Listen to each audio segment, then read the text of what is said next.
Assalamualaikum warahmatullahi wabarakatuh. Nama saya Salwa Olivia. Di sini saya akan menjelaskan mengenai Digital User Churn Dashboard dari program Bank Muamalat Business Intelligence Analyst Project Based Internship. Lalu di sini ada data diri saya, data diri secara singkat. Lanjut, kita akan membahas mulai dari case study-nya dulu. Untuk latar belakang dari case study ini adalah PT Sejahtera Bersama atau perusahaan yang akan kita analisis. Nah, perusahaan ini tuh ingin kita memahami tren penjualan dan mencari strategi untuk meningkatkan revenue. Lalu untuk data transaksi pelanggan dikumpulkan dan akan dianalisis oleh tim business intelligence gitu. Nah, gunanya apa? Tujuannya apa sih kita mencari strategi untuk meningkatkan revenue, kita memahami tren penjualan. Nah, yang pastinya bertujuan untuk membantu perusahaan dalam pengambilan keputusan berbasis data. Gitu.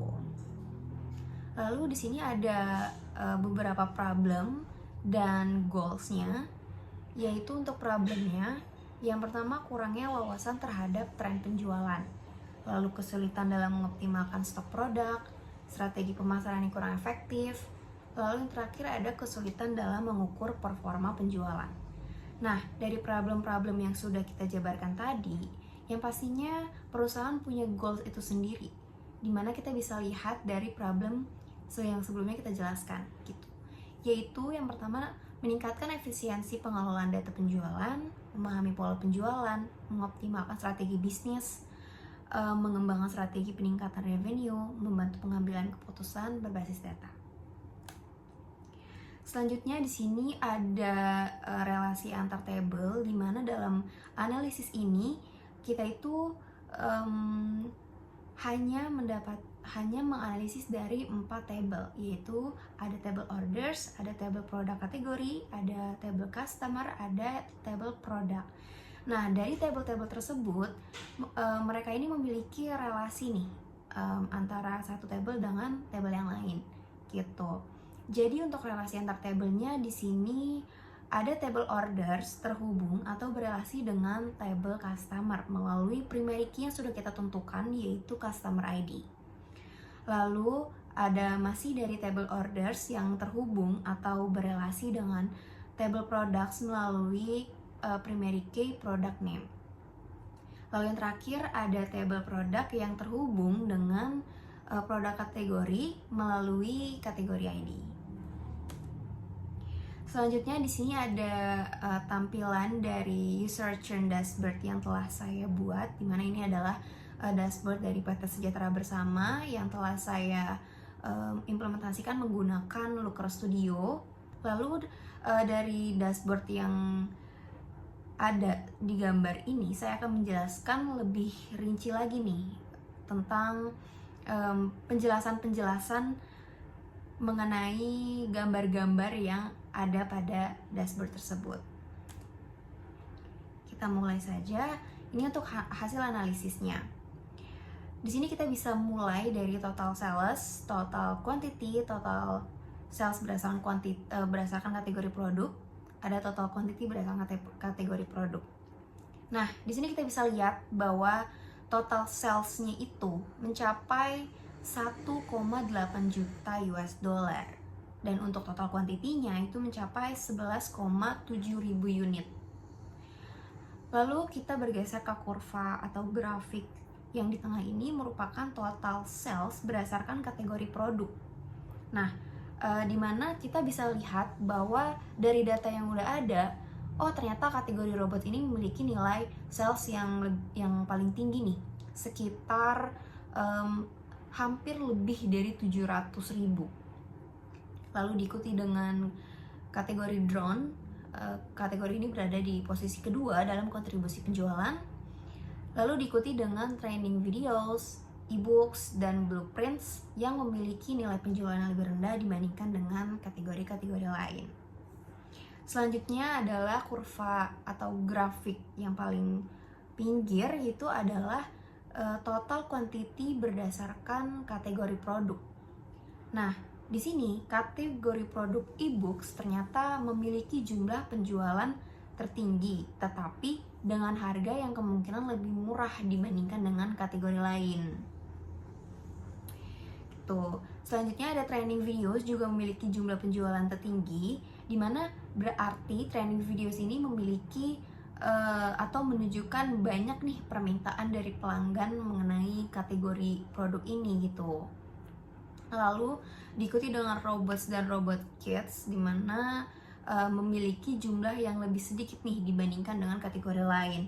Tapi meskipun total salesnya itu tinggi, menunjukkan harga per unitnya itu lebih mahal. Kalau kita bisa lihat nih, total sales tertinggi itu tadi kan robots ya, tapi untuk robots ini dia total quantity-nya itu ternyata lebih sedikit nih dibanding e-books.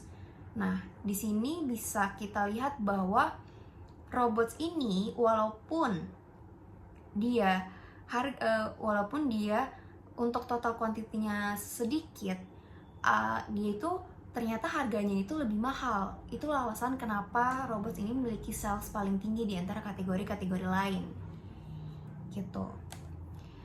Lalu di sini ada penjelasan secara rincinya saja bahwa tentang jumlah dari kategori-kategori seperti robot, drones, drone kits, robot kits, e-book, training videos, dan blueprints.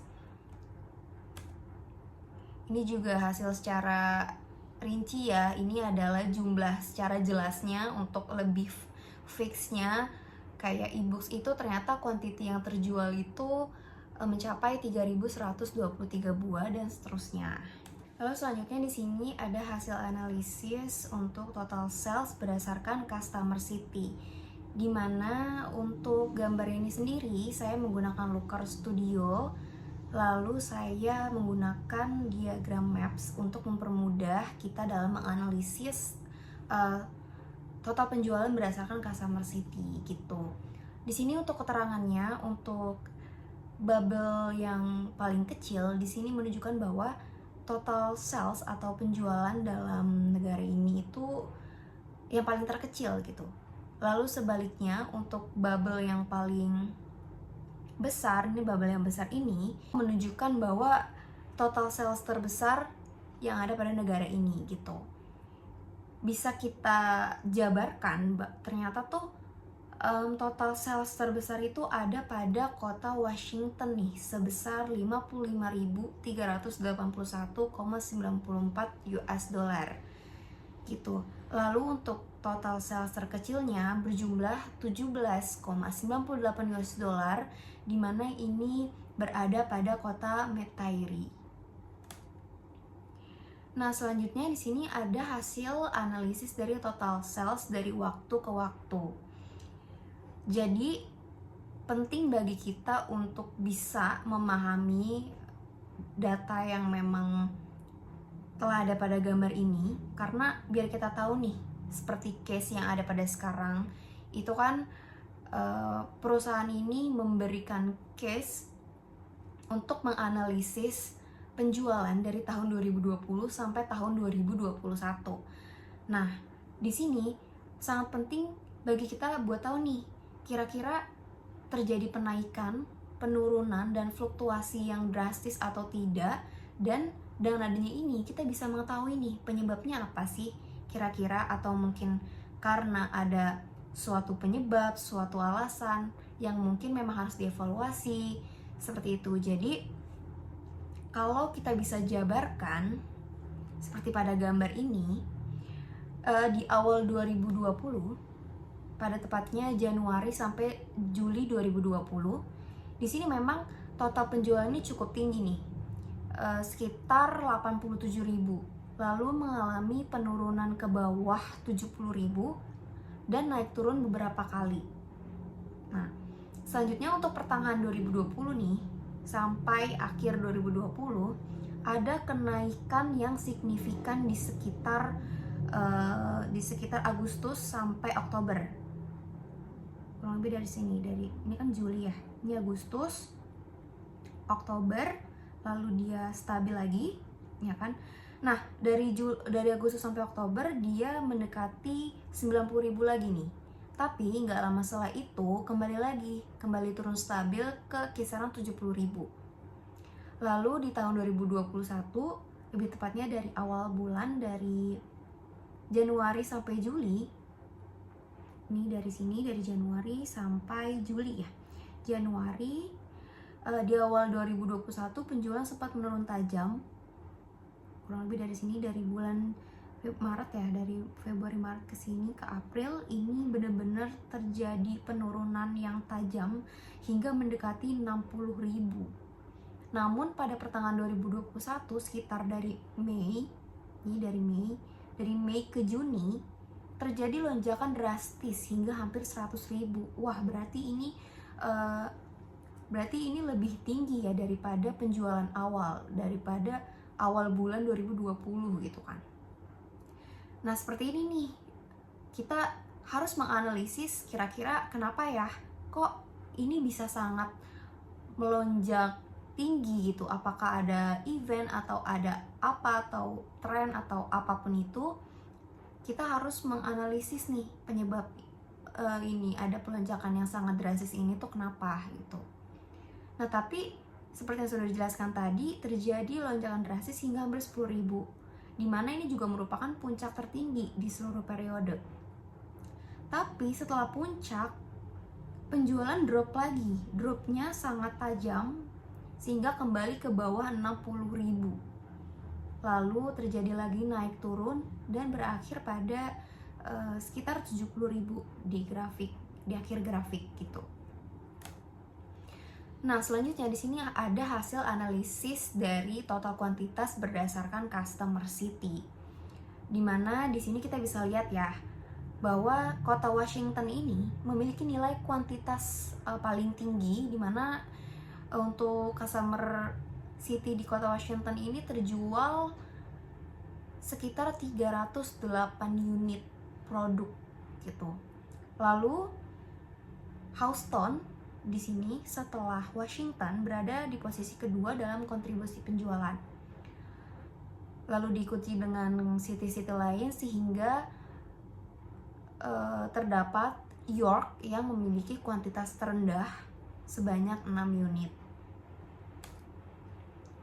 Lalu di sini saya menambahkan detail dari penjualan seperti ada customer city, terus untuk kategori produk itu sendiri, nama produk, terus quantity yang terjual kira-kira berapa, sama total salesnya itu kira-kira berapa. Jadi dengan ada detail-detail kayak gini kan biasanya kalau pelanggan atau mungkin yang menggunakan dashboard itu kan melihatnya itu kan yang dari umum-umum dulu, baru melihat sampai ke detail gitu kan. Jadi sebenarnya saya membuat ini gunanya hanya untuk untuk memperjelas aja sih, dari kira-kira tuh dari kota ini itu belinya produk apa aja ya, terus kira-kira dari kota ini produk ini tuh penjualannya banyak atau enggak, terus kuantitinya itu banyak atau enggak gitu, sehingga dari situ juga bisa kita analisis untuk mendapatkan keuntungan bagi perusahaan dan mendapatkan insight baru. Lalu di sini ada filter di mana kita bisa melihat top kategori name dari total sales gitu. Jadi kita ingin tahu kira-kira kategori apa sih yang total salesnya itu paling tinggi gitu kan. Seperti yang sudah dijelaskan di awal, di sini robots itu menunjukkan bahwa total salesnya itu yang paling tinggi di antara kategori-kategori lain gitu kan. Terus selanjutnya juga sama, di sini adalah untuk memfilter kategori produk berdasarkan kuantitinya nih. Kira-kira yang mana sih yang paling laku, yang paling terjual, seperti itu. Sebenarnya ini hanya untuk mempermudah dari grafik atau kurva yang sudah kita bahas tadi di awal, untuk lebih mempercepat aja sih, mempercepat analisis bahwa oh ternyata di urutan pertama tuh ini, oh berarti robot ini salesnya itu tinggi, dan e-books ini kuantitasnya lebih tinggi. Dimana dengan adanya analisis ini kita bisa mengambil keputusan yang atau insight barunya akan didiskusikan lagi sehingga menjadi suatu solusi seperti itu. Lalu di sini ada insight dan rekomendasi. Nah, insight dari analisis yang sudah kita analisis tadi gitu kan. Nah, insight yang telah ditemukan itu adalah total sales tertinggi itu ternyata berasal dari kategori robot, teman-teman. Terus total quantity tertinggi berasal dari kategori e-books. Nah, ini kenapa ya? Kemungkinan mungkin karena harganya itu jauh lebih murah dibandingkan robots. Jadi minat pelanggan untuk membeli e-books ini lumayan banyak gitu. Lalu ada kota Washington, di mana kota ini kota yang mendominasi baik dari sisi sales maupun quantity gitu. Jadi untuk dari sisi sales itu Washington yang tertinggi, untuk quantity juga Washington yang tertinggi. Nah, dari sini juga kita akan menganalisis apakah mungkin di kota Washington ini pelanggannya pelanggan aktif, apakah mungkin ada strategi-strategi yang harus ditetapkan di kota-kota lain atau apapun itu. Selanjutnya ada lonjakan penjualan besar pada pertengahan 2021. Seperti yang sudah dijelaskan tadi, sekitar pada bulan Mei sampai Juni itu terjadi pelonjakan besar ya, gitu kan. Tapi setelah itu, setelah pelonjakan yang sangat besar, sebulan setelahnya itu kan terjadi penurunan drastis setelahnya, gitu kan. Nah, itu ternyata harus kita analisis kira-kira penyebabnya itu apa ya. Yang terakhir, produk seperti training videos dan blueprints juga memiliki demand yang cukup tinggi meskipun salesnya tidak setinggi robots gitu. Oke, dari insight yang udah kita dapetin, di sini ada beberapa usulan strategis yang pastinya untuk mempertahankan dan meningkatkan penjualan perusahaan. Yang pertama itu ada usulan segmentasi produk berdasarkan profit margin gitu. Jadi perusahaan itu fokus promosi pada produk dengan margin tinggi. Misalnya seperti yang tadi kita bahas, ada di kategori robot sama robot kids gitu. Lalu perusahaan bisa aja nih menawarkan upsell dari produk quantity tinggi seperti e-books ke produk premium seperti training videos atau robot kids. Jadi sebenarnya fungsi dari upsell itu tuh cukup penting ya, karena bisa meningkatkan average order value, bisa meningkatkan keuntungan bagi perusahaan itu juga, terus juga bisa meningkatkan value tambahan ke pelanggan dengan penawaran yang sesuai gitu. Selanjutnya ada promosi berdasarkan lokasi. Jadi perusahaan itu membuat kampanye promosi khusus untuk kota-kota dengan sales atau quantity yang rendah. Seperti yang sudah dijelaskan tadi, ada York, Woburn, dan Worcester. Jadi untuk perusahaan bisa lebih fokus nih untuk mengadakan promosi-promosi di kota-kota tersebut. Lalu yang pastinya dengan menggunakan kota dengan penjualan tertinggi, yaitu Washington dan Wilmington gitu. Sebagai apa? Sebagai benchmark lokasi potensial untuk ekspansi atau kolaborasi lokal gitu kan. Maksud dari benchmark ini itu kedua kota itu, Washington dan Wilmington ini tuh bisa aja nih dijadiin patokan atau perbandingan sukses untuk kota lain. Misalnya, kira-kira di Washington ini tuh pakai strategi apa sih sehingga peminatnya itu banyak, sehingga salesnya itu paling tinggi, sehingga kuantitasnya paling banyak. Nah, dari strategi-strategi itu bisa aja nih gitu kan dari kota lain untuk membandingkan atau menjadikan patokan untuk perusahaan tersebut agar lebih setidaknya memiliki strategi yang sama dengan Washington, dan setidaknya itu dengan cara tersebut bisa meningkatkan profit atau keuntungan dalam kota-kota yang memang sales atau kuantitinya itu rendah gitu. Jadi keuntungan dari benchmark seperti itu. Lalu yang ketiga ada optimalisasi stok dan supply chain. Nah, kota dengan permintaan tinggi yaitu Washington, pastikan ketersediaan stok selalu mencukupi untuk mencegah kehilangan penjualan. Dan yang pastinya harus menggunakan data quantity untuk forecasting atau perkiraan stok tiap produk per kota. Selanjutnya ada retargeting dan customer retention gitu. Segmentasi pelanggan berdasarkan riwayat pembelian. Jadi melakukan retargeting untuk pelanggan yang aktif namun belum belanja lagi setelah 3 bulan.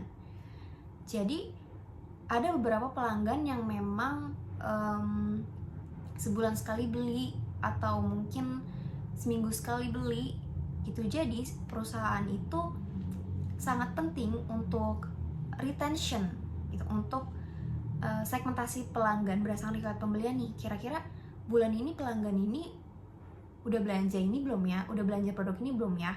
Terus kalau misalkan belum belanja bulan ini, itu tuh harus dianalisis juga nih, kayak kok dia nggak belanja ya bulan ini gitu, kok pelanggan ini tidak membeli ini pada waktu yang dekat. Dan ternyata setelah dianalisis banyak pelanggan-pelanggan yang sama gitu, nggak cuma satu pelanggan doang gitu, tapi banyak pelanggan yang memiliki pola yang sama gitu. Lalu sebagai bisnis analis itu yang pasti kita harus menganalisis nih, kira-kira kenapa ya kok banyak pelanggan yang hilang, banyak pelanggan yang jarang beli gitu. Apakah mungkin ada kompetitor lain, apakah mungkin kurang promosi atau bosan, atau ya kan karena pelanggan itu kan sering jenuh ya sama produk itu aja, atau mungkin promonya itu aja, diskonnya apa itu aja. Jadi sebagai bisnis analis itu yang pastinya harus menganalisis kira-kira kenapa ya. Nah dari analisis itu mungkin kita bisa nambahin diskon kali, atau kita bisa menawarkan upsell, atau kita bisa promosi besar-besaran, kampanye besar-besaran seperti itu, sehingga perusahaan itu profitnya itu tetap stabil.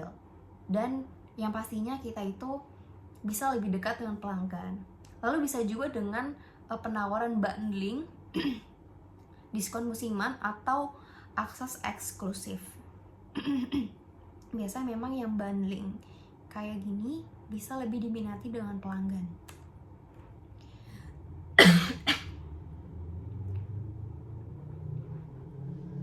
Selanjutnya ada evaluasi pola musiman. Seperti yang udah kita jabarkan tadi, ya kan? Ternyata tuh dari data yang tadi terdapat fluktuasi yang besar gitu kan. Nah, karena ada fluktuasi yang besar dalam penjualan bulanan, yang pastinya dari perusahaan, bisnis analis itu melakukan analisis tren musiman. Kira-kira tuh di bulan ini kenapa ya kok terjadi lonjakan yang sangat tinggi, kok tiba-tiba habis lonjakan yang tinggi tiba-tiba lonjakan rendah, seperti itu. Kalau misalnya kita bisa lihat yang di awal tadi, itu kan terjadi pada tahun 2021 ya. Tahun 2021 pada pertengahan bulan, itu bulan Mei sampai Juni. Nah, dari sini tuh kita bisa lihat bahwa oh, ini kan 2021 ya. Terus bulan Mei, Juni, ternyata setelah kita analisis di bulan Mei sampai Juni itu ternyata ada satu event yang membuat penjualan itu menaik drastis, yaitu 2020 itu kan kita corona. Itu jadi mungkin karena corona ini banyak pelanggan yang membeli e-books, membeli training videos, atau robot sekadar edukasi atau menjalankan hobi karena kan karantina, seperti itu kan. Jadi terus juga ditambah ada event tahun ajaran baru di mana butuh teknologi-teknologi yang memungkinkan untuk pendidikan gitu. Jadi itulah alasan kenapa pada bulan ini itu terjadi lonjakan yang sangat tinggi. Seperti itu. Selanjutnya ada diversifikasi produk. Nah, Jadi untuk diversifikasi produk ini, produk-produk seperti drone atau training videos itu kan masih cukup diminati oleh pelanggan meski tak sekuat robots. Jadi di sini ada usulan perusahaan membuat paket bundling untuk meningkatkan average order value. Jadi saat ini kan perusahaan kan punya produk utama yaitu adalah robot. Tapi perusahaan juga jual produk lain seperti e-books, drone kits, training videos, blueprint. Nah, jadi bisa aja nih perusahaan diversifikasi dengan misalnya menjual aksesoris robot atau drone seperti baterai, kabel, modul sensor. Terus bisa aja dengan menambahkan produk level beginner, intermediate, advance. Terus juga balik lagi nih menawarkan bundling produk, misalnya robot kit plus ebook plus video training jadi berapa gitu. Terus bisa menyasar ke segmen baru, misalkan seperti produk DIY untuk anak-anak atau pemula. Jadi kan bisa aja nih untuk robot atau robot kits itu bisa aja dibikin segmen baru untuk robot, misalnya robot DIY gitu. Jadi orang-orang atau pelanggan itu bisa nih yang memiliki hobi untuk merakit itu bisa merakit sendiri gitu. Jadi yang pastinya kan bisa meningkatkan hobi juga, bisa meningkatkan ketelitian, dan balik lagi itu ke minat pelanggan gitu. Ya, yang terakhir di sini ada dashboard monitoring real time. Di sini perusahaan itu harus mengimplementasikan dashboard interaktif bagi tim penjualan dan logistik untuk monitoring harian, sehingga keputusan bisa dibuat lebih cepat dan data driven. Jadi setiap keputusan, strategi, atau aksi yang dilakukan itu didasarkan pada data-data, bukan hanya asumsi, opini, dan feeling. Baik, sekiranya itu saja penjelasan mengenai digital user churn dashboard dari saya. Kurang lebihnya mohon dimaafkan. Wassalamualaikum warahmatullahi wabarakatuh.